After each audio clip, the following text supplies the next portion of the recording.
عروسة النور تاج البدر يبرزها. حجاج بن یوسف ظالم تھا، ظلم کرتا تھا، زیادتی کرتا تھا.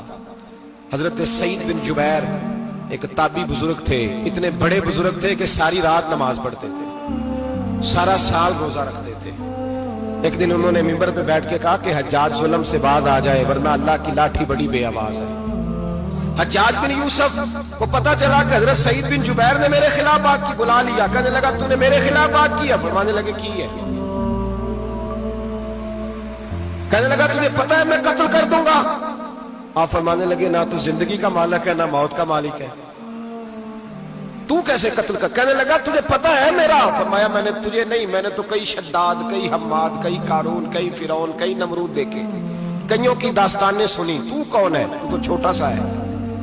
ایک جملہ ہے ملا جلال الدین رومی کا، بڑے درویش تھے، ایک بات کہہ گئے.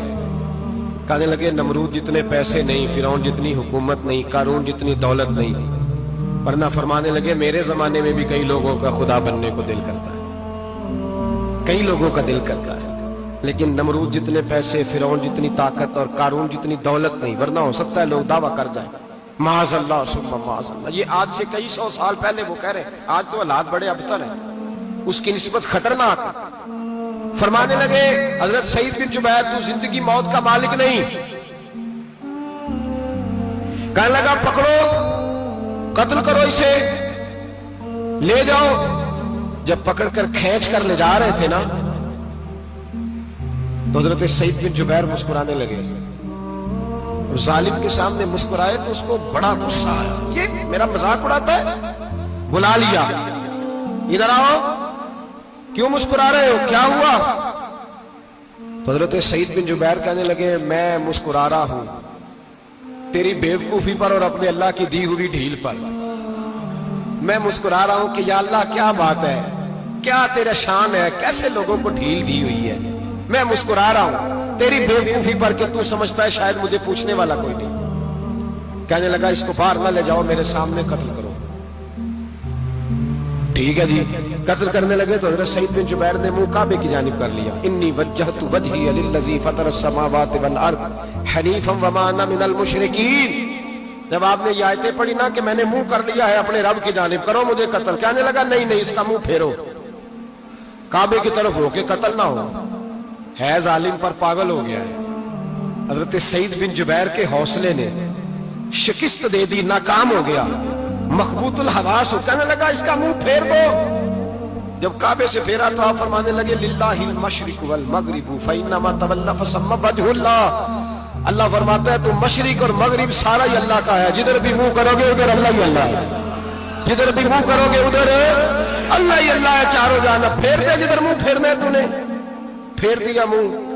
حضرت سعید بن جبیر کے گلے پہ خنجر رکھا تو آپ نے ہاتھ اٹھائے، کہنے لگے اے اللہ میرے بعد اسے کسی اور پر مسلط نہ کرنا،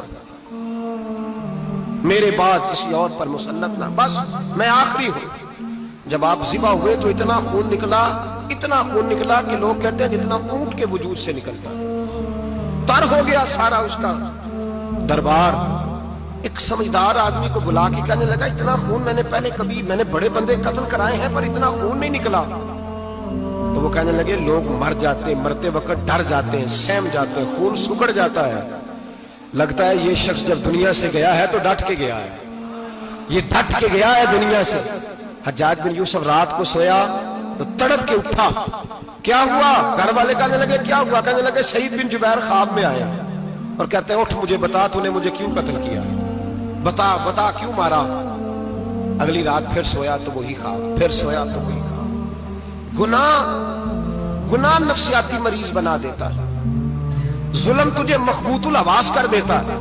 جب تو زیادتی کرتا ہے تو اللہ فرماتے ہیں کہ میں، تو اللہ کو بھولتا ہے اللہ تجھے اپنا آپ بھلا دیتا ہے. پھر تو بھول جاتا ہے، پھر تو سیدھے رستے پہ چلتا ہے پر بھٹک جاتا ہے، پھر تو صحیح رستوں کا تعین کر کے بھی گمراہ ہوتا ہے، پھر تو روز وہی گاڑی چلاتا ہے پر اب جب تو بریک لگاتا ہے تو نہیں لگتی. جب گناہوں کے ساتھ تو مخبوط الحواس ہوتا ہے تو روز وہ کاروبار کرتا ہے، لیکن جب تیرے گناہ تجھے گھیر لیتے ہیں پھر اسی کاروبار میں تو نقصان اٹھاتا ہے. حجاج بن یوسف تڑپتا ہے، روتا ہے، یہاں تک کہ بیمار ہو گیا.